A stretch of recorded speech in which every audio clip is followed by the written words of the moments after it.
அனைவருக்கும் வணக்கம். நான் உங்க அஸ்ட்ரோ புவனேஸ்வரி பேசுறேன்.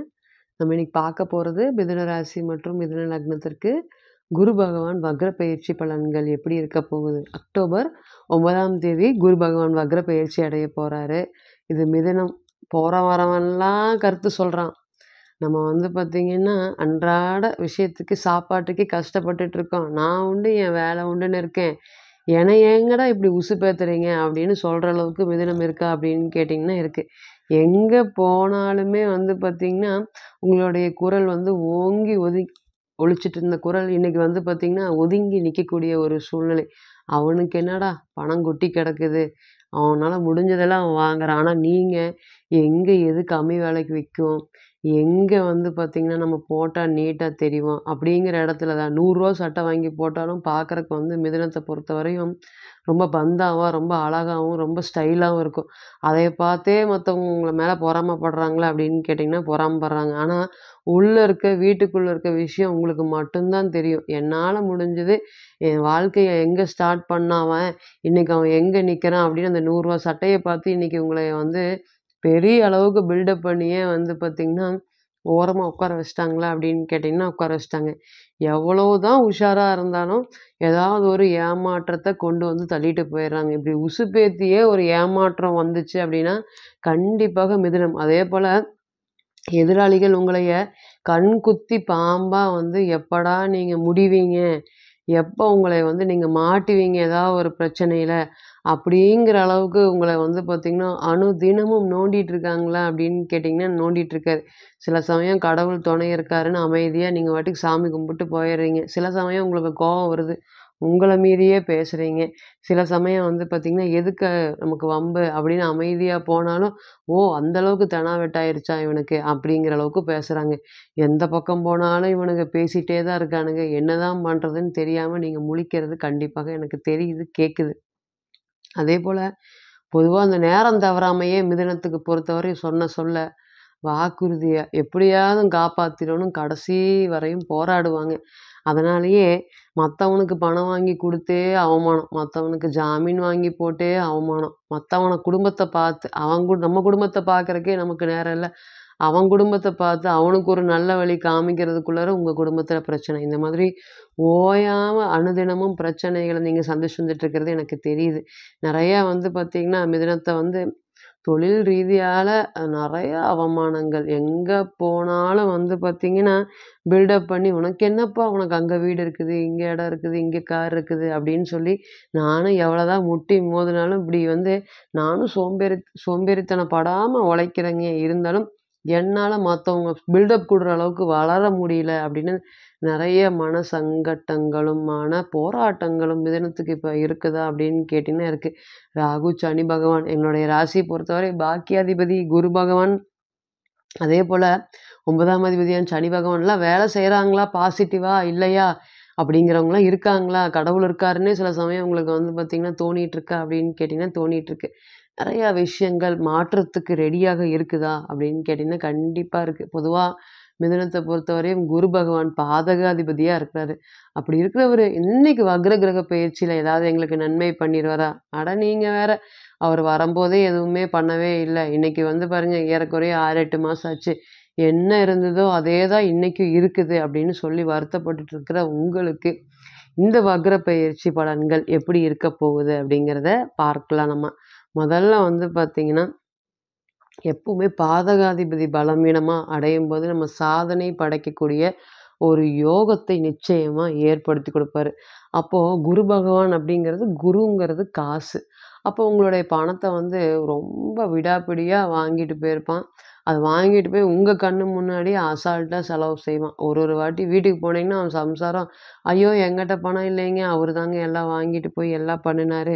என்ன பண்ணுனாருன்னு எனக்கு தெரியலைங்க.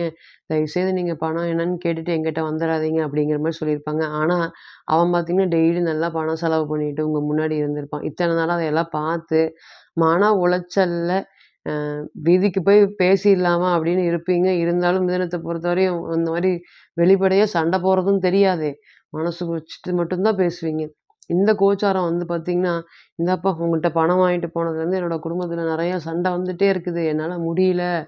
இது வாங்கினதுலேருந்து ஏதோ இருக்குது. கண்டிப்பா குடுத்தரலாம். உன்னோடைய சாபம் எனக்கு தேவையில்ல. இந்தா உன் பணம் உன்னோட அப்படின்னு எதிராளி உங்ககிட்ட கொண்டு வந்து பணம் குடுக்கக்கூடிய ஒரு காலமாக இருக்குதா அப்படின்னு கேட்டீங்கன்னா இருக்கு. தலைக்கு வந்த விஷயம் தலப்பாவோட போயிருச்சு. எனக்கு ஒரு பெரிய பிரச்சனை வந்தது. அந்த பிரச்சனை முடியுமா, முடியுமா, முடியுமான்னு அனுதினமும் தூங்கவே இல்ல. ஏன்னு கேட்டீங்கன்னா, மிதுனத்த பொறுத்தவரையும் தூக்கம் அப்படிங்கிறது குரு எப்ப ராசிக்கு 12க்கு வந்தாரோ, அப்பவே தூக்கங்கிறது காலி ஆயிடுச்சு.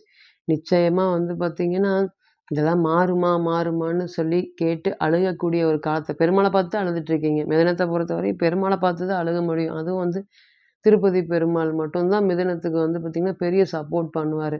இன்னைக்கு அந்த கோச்சார காலங்கள் இன்னைக்கு வந்து பார்த்தீங்கன்னா, எப்படி இருக்க போகுது? இது எல்லாமே நெறைய விஷயங்கள் நீங்க பார்த்துருக்கீங்க. முதல்ல வந்து ஒரு 6 நல்ல விஷயத்த நான் கொண்டு வந்திருக்கேன். அதுல முதல் நல்ல விஷயம் அப்படின்னு கேட்டீங்கன்னா, உங்களுடைய பணம். இழந்த பணத்த திருப்பி கொண்டு வந்து "இந்தாப்பா நீங்க வச்சுக்கோங்க. நீ கஷ்டப்பட்டு சம்பாரிச்ச பணம். உன்னோட பணம் எனக்கு தேவையில்ல. நான் எப்படியோ பொழச்சுக்கிறேன்" அப்படின்னு சொல்லி வாங்குன காச வந்து வட்டியோட திருப்பி குடுக்கக்கூடிய ஒரு காலம் வந்துருச்சா அப்படின்னு கேட்டீங்கன்னா, கண்டிப்பாக ஒரு காலம் வந்துருச்சு. நெறைய திருமண வாழ்க்கை, மனம் நிச்சயிக்கப்பட்ட மன வாழ்க்கையும் சரி, அல்லது வந்து திருமணத்துக்குள்ள போன மன வாழ்க்கையும் நெறைய பிரச்சனைகள எங்களுக்குள்ளார எந்த பிரச்சனையும் இல்லைங்க. வாய குடுத்தே புண்ணாக்கிக்கிறோம். நெறைய விஷயத்துல சிக்க சிக்க வச்சு காலி பண்றாங்க. வாழ்க்கையில வந்து பார்த்தீங்கன்னா, நல்லது, கெட்டது எதுவுமே தெரியாம வளர்ந்த நான், இன்னைக்கு வந்து கெட்டதாகவே நடந்துட்டுருக்கு. திருமண வாழ்க்கையும் எனக்கு பயமா இருக்கு. என்னதான் நடக்க போகுது? எது நடக்க போகுதுன்னு அதை காப்பாத்திக்கிறதுக்காக நான் போராடுறேன். இருந்தாலுமே எதுவுமே நடக்கவே மாட்டேங்குது. அப்படின்னு வருத்தப்பட்டுட்டு இருந்த உங்களுக்கு, இந்த மாரி கணவன் மனைவியெல்லாம் திரும்பி சேருவதற்கு குழந்தைக்காகவாவது வாழலாம். குழந்தைக்காகவாவது சேர்ந்து வாழலாம். அந்த ஈகோவெல்லாம் விட்டு தள்ளிர்லாம். எவனோ எப்படியோ போறவன் பேசிட்டு போறான். நமக்குன்னு என்ன கடவுள் குடுத்துருக்காரோ, அது நிச்சயமாக கிடைக்கும் அப்படின்னு, அடுத்த கட்ட பாசிட்டிவான வளர்ச்சியை நோக்கி மிதுனம் நகருமா அப்படின்னு கேட்டீங்கன்னா, கண்டிப்பாக நகரும். நெறைய விஷயங்கள் விட்டு கொடுக்கறதுனால கெட்டு போக மாட்டோம் அப்படின்னு காம்ப்ரமைஸ்லயே என்னுடைய வாழ்க்கை வண்டி ஓடிட்டு இருக்குதுன்னா, அங்க மிதுனம், புதன் பகவான் வேலை செஞ்சுட்டு இருக்காருன்னு அர்த்தம். அப்ப இனி வரக்கூடிய நாட்கள் எல்லாமே நேரம் தவறாம ஒரு ஒரு நேரமும் வந்து பார்த்தீங்கன்னா, எப்படி ஓடலாம்? எப்படி சம்பாதிக்கலாம்? இவனுங்க முன்னாடி நம்ம எப்படி வாழ்ந்து காமிக்கணும்? போங்கடா அப்படின்னு போயிட்டே இருப்பீங்களா? அப்படின்னு கேட்டீங்கன்னா இருப்பீங்க.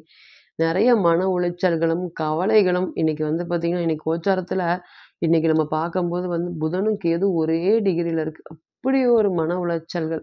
10 நிமிஷம் பேசுனா கூட, "என்ன நல்லா பாசிட்டிவா இருந்தா என்னப்பா ஆச்சு உனக்கு? இப்படி நெகட்டிவா போட்டு தள்ளுற?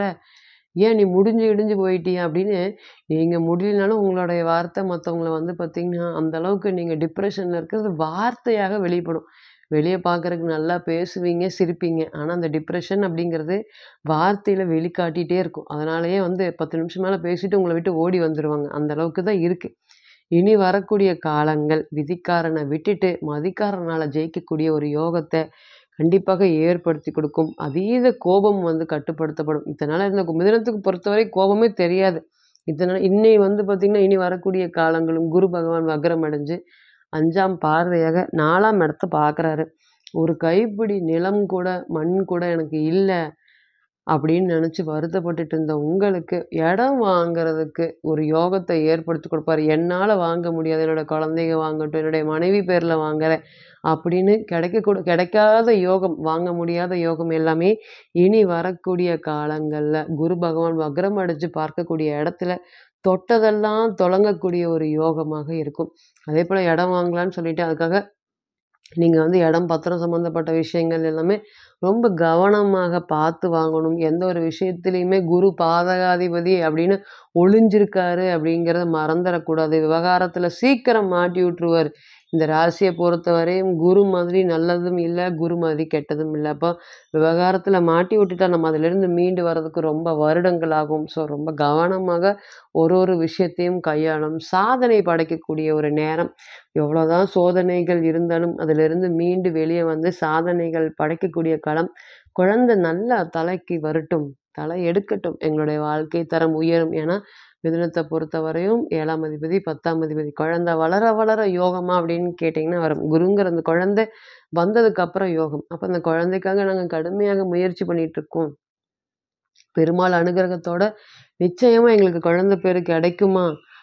அப்படின்னு நினைக்கக்கூடிய நபர்களுக்கு இந்த கோச்சாரம் அள்ளி குழந்தை செல்வத்தை எடுத்து குடுக்கக்கூடிய ஒரு நல்ல காலமாக இருக்கும். நேரம் தவறாமையும் மத்தவங்களுக்கு தொந்தரவு தராத ராசி. தினத்த பொறுத்தவரையும் மத்தவங்களுக்கு தொந்தரவு அப்படிங்கிறது எதுவுமே இருக்கும். இன்னைக்கு வேணா அ கோச்சாரம் வந்து அவங்கள வந்து ஒரு ஓரங்கட்டுன மாரி இருக்கலாம். ஆனா இனி வரக்கூடிய அனைத்து பெயர்ச்சிகளுமே குரு பாருங்க அடுத்து ராசிக்கு வரப்போறாரு. பாக்கியாதிபதி பாக்கிய ஸ்தானத்திலேயே இருக்கிறாரு. அதனால இனி வரக்கூடிய கோச்சாரங்கள் எல்லாமே மிதுனத்துக்கு அடுத்த கட்ட வளர்ச்சியை நோக்கி நிச்சயமா கொண்டு போகுமே தவிர, வீழ்ச்சியை நோக்கி கொண்டு போகவே போகாது. இப்ப நீங்க கேட்டுருந்துட்டு இருந்த அனைத்துமே கோச்சாரம், கோள்களின் சாரம். அனுதினமும் கோச்சாரம் அப்படிங்கிறது மாறுமா அப்படின்னு கேட்டீங்கன்னா மாறும். பிறந்த கால ஜாதக அமைப்புப்படி தசை, புத்தி, கிரகம் பெற்ற பலம், பலவீனம் அடிப்படையில பலன்கள் நிச்சயமாக கூடவோ, குறையவோ இருக்கும் அப்படிங்கிறதுல எந்த ஒரு மாற்றமும் இல்லைங்க. தனிப்பட்ட ஜாதகத்தை நீங்க ஆலோசனை பண்ண விருப்பப்பட்டா, கீழ இருக்கக்கூடிய இந்த நம்பருக்கு கான்டாக்ட் பண்ணுங்க. நான் வணங்கக்கூடிய நரசிம்ம பெருமாள் உங்க உங்க அனைவருக்குமே அனுதினமுமே அனுக்கிரகம் புரிய வேண்டும் அப்படின்னு வேண்டி விரும்பி கேட்டுக்கொள்கிறேன். மீண்டும் ஒரு பதிவில் உங்களிடம் சந்திக்கிறேன். நன்றி, வணக்கம்.